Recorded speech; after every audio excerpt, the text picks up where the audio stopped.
Hello, and Hello. welcome back to Common Sense for Relationships.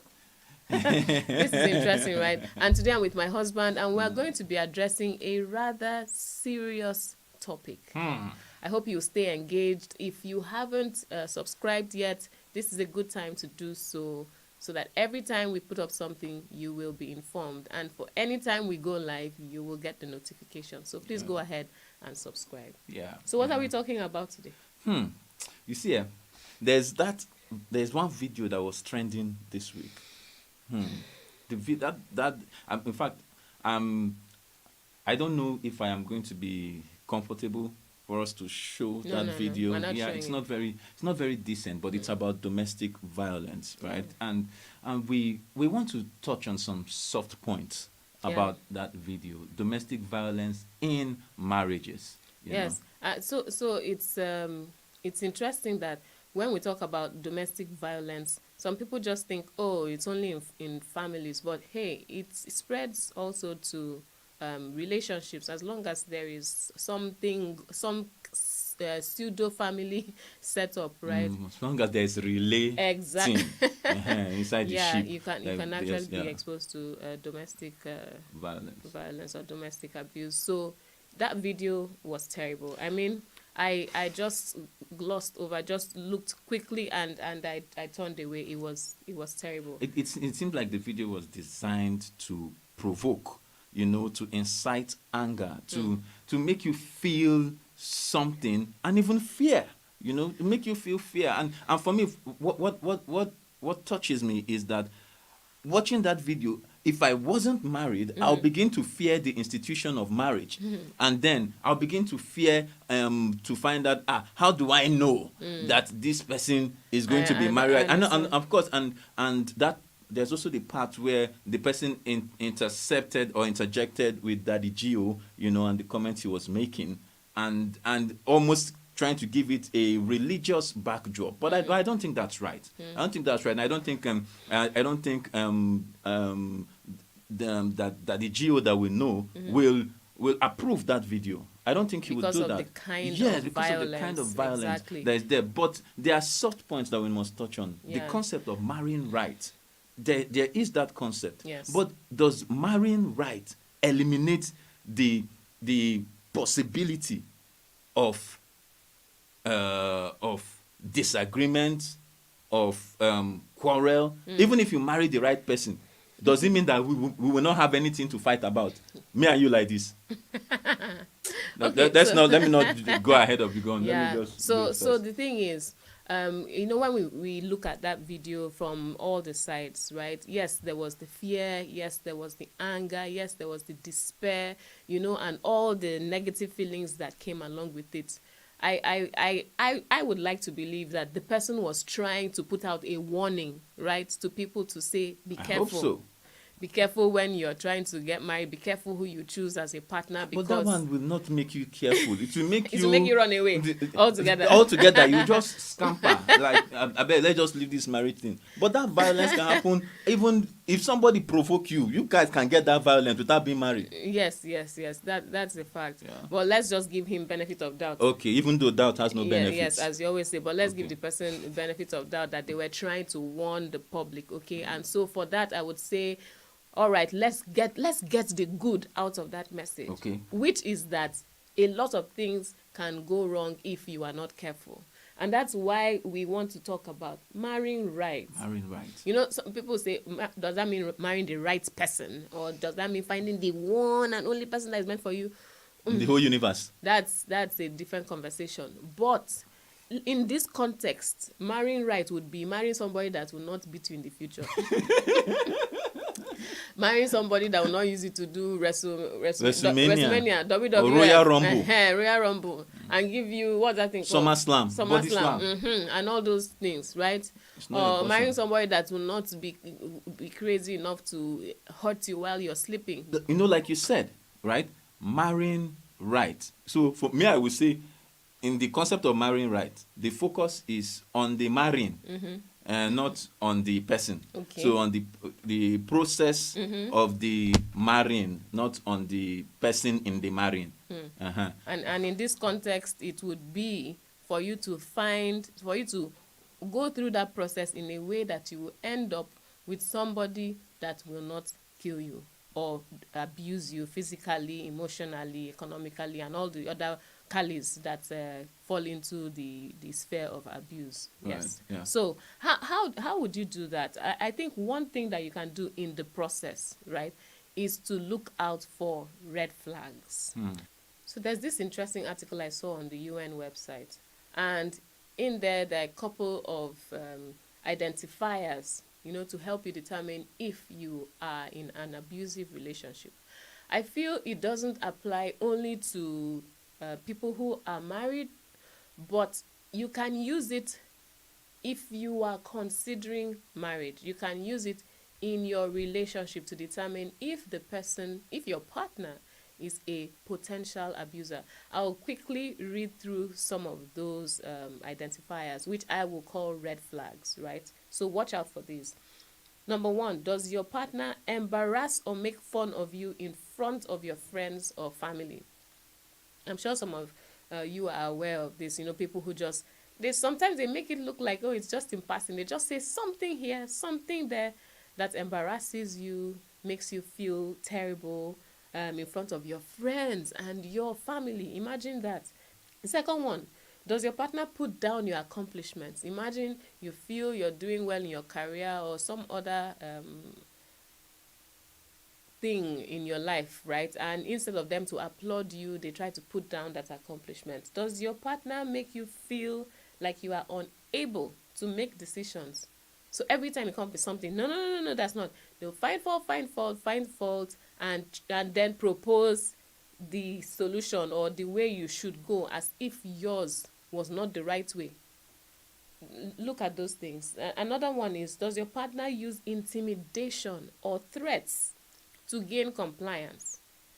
Example, you're considering something, you're saying, no, I don't want to do it that way, I have my reasons, I'm not open to it, I don't do, and the person says something like, look, if you don't do this, then this relationship is over. Or if you don't do this, then I'm not going to give you whatever support I was giving before. They try to use intimidation or threats to gain compliance. Another one, does your partner tell you that you are nothing without them? Those people who claim they made you, I made you. I paid your school fees. Peradventure, you're one of those people who was supported through school by some guy, and now he's claiming he has rights over you. I did this. I made you who you are. Or some woman. I set up that business for you. I own you. Watch out for those things. Does your partner treat you roughly? Grab, push, pinch, shove, or hit you? I mean, personally speaking, if it has even gotten to slap or shove, it's a big problem.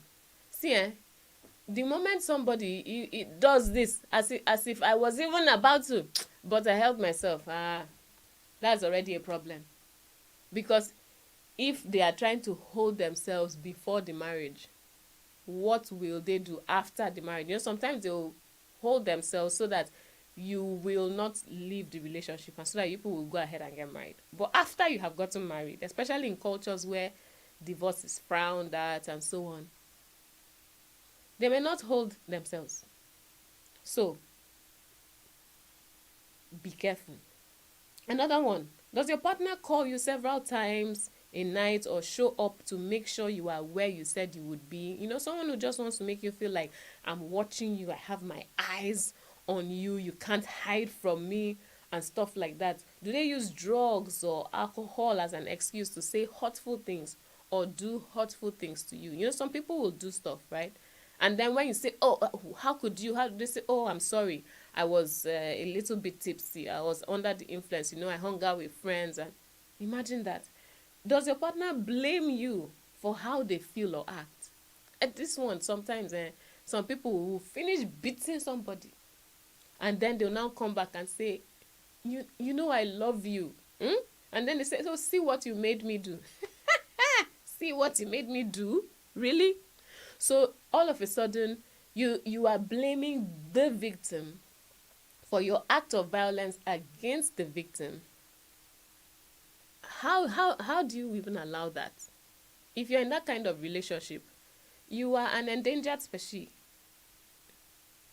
You really need to look out for yourself and make the right decision, because if this is happening to you already before the marriage, what do you think is going to happen when the person feels they have rights, legal rights over you?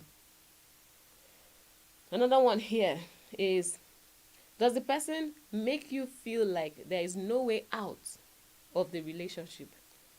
Does the person prevent you from doing things you want, like spending time with friends or family? Now, this one in particular is a scary one, because sometimes the potential abuser or abuser tries to isolate their victim. So they start to behave as if they're upset when you go to spend time with your friends, or when you're having calls with your family. They try to make you cut off those relationships. It's like cutting off your support system, cutting off the people that could possibly help you when you are in trouble. And they do the isolation thing, and by the time they are done with you, right? By the time they're done making sure you are isolated, then they strike and there's nobody to help. Who are you going to call? When your family members will say, you, because of social person, you left me, you haven't called, you haven't this. This is serious. And that's why I'm taking the time to to talk about it and to explain to some extent, because you sometimes you say, oh, I didn't know, oh, I didn't see it, oh, if I had known. Some people will say it's only after they got into it, after they got married, after they were already stuck, right, that they realized that it was abuse all along, but they didn't see it.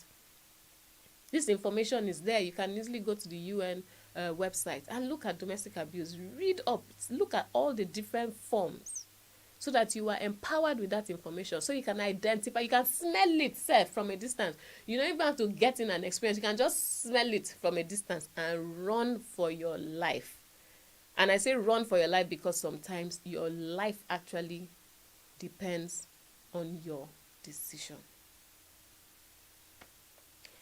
The last one I'll read here says, does your partner try to keep you from leaving after a fight, or leave you somewhere after a fight to teach you a lesson? Imagine that you went out with somebody, the person is driving, and then you guys had an argument, and at that lonely stretch of the road, that's the place where the person decides to say, you know what, I'm dropping you here, with no care or consideration to your safety, leaving you in a space where you could easily be hurt or harmed, just to teach you a lesson.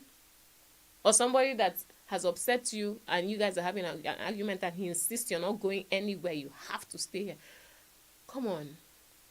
These things are serious red flags. So if you're in a relationship and you're seeing some of these manifestations, please give yourself, how they say it, people say, borrow yourself brain, so that you will not become a victim even before the marriage or after the marriage.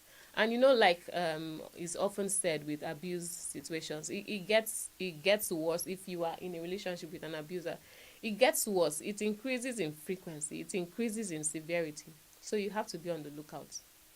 If you are in an abusive relationship and you are in deep and you need help getting out, you need help coping, you need help, you can reach out to Domestic and Sexual Violence Response Team. They are based in Lagos to help people like you. If you are out there and you need help, you can reach out to them. Now, their phone number is 0800 033 3333. Call and someone will answer you. And you can also go to their website, dsvrtlagos.org.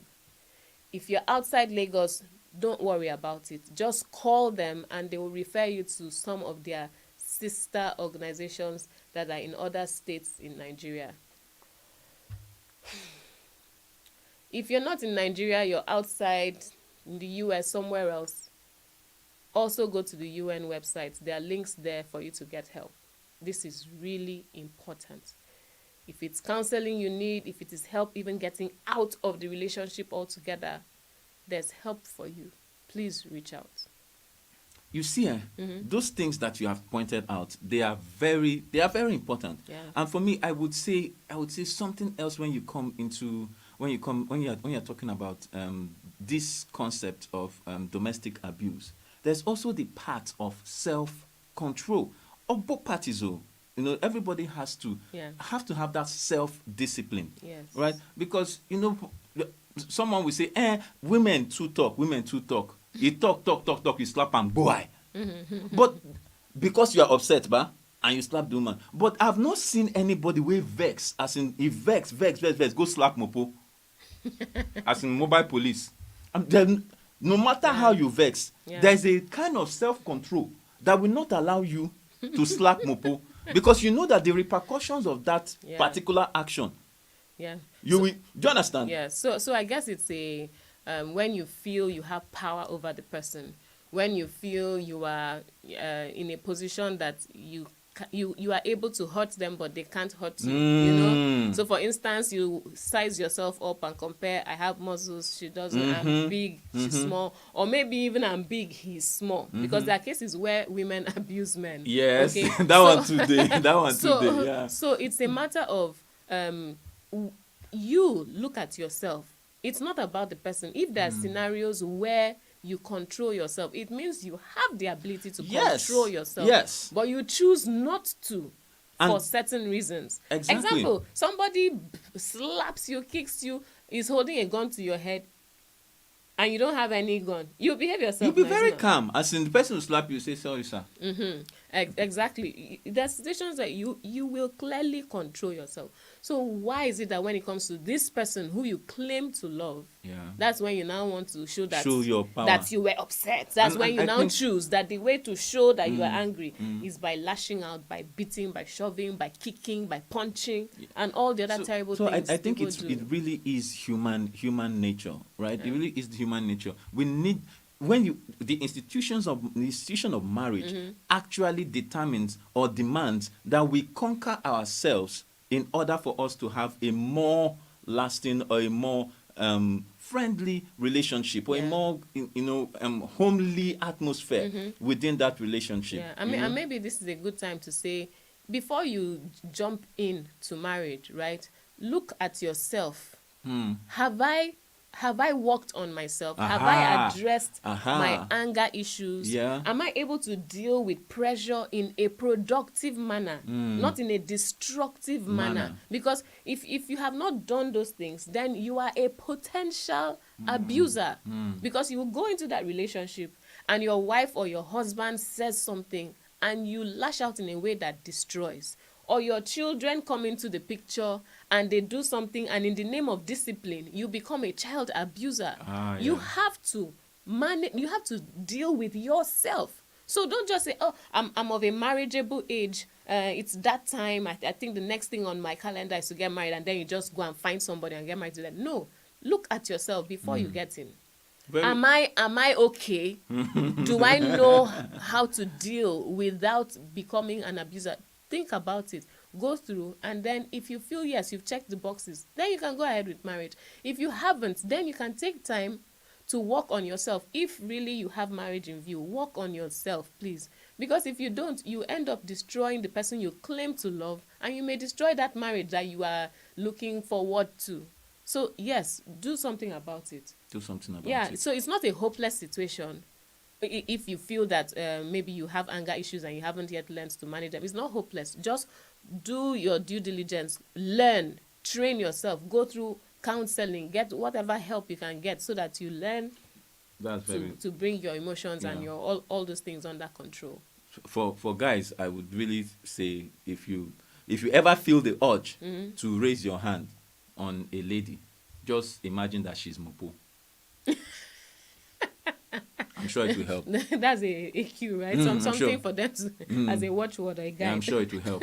To help you bring the hand down. Because you have to give yourself reason. Sometimes people feel, why should I restrain myself? Why should I hold back when I have the power to? So, yeah, it's a good one. Yeah, so this is a good place to also point you to other contents on our channel. Yeah. We have contents about debunking the myth of the will of God in marriage, because the fact that you marry that right person for you does not mean that You will never have troubles. will never have troubles. You never have disagreements. issues. You never have disagreement. Heated disagreements, I must say. But the question is also, how do you handle conflict in your marriages? We have things on this channel. You can just type. You can just check.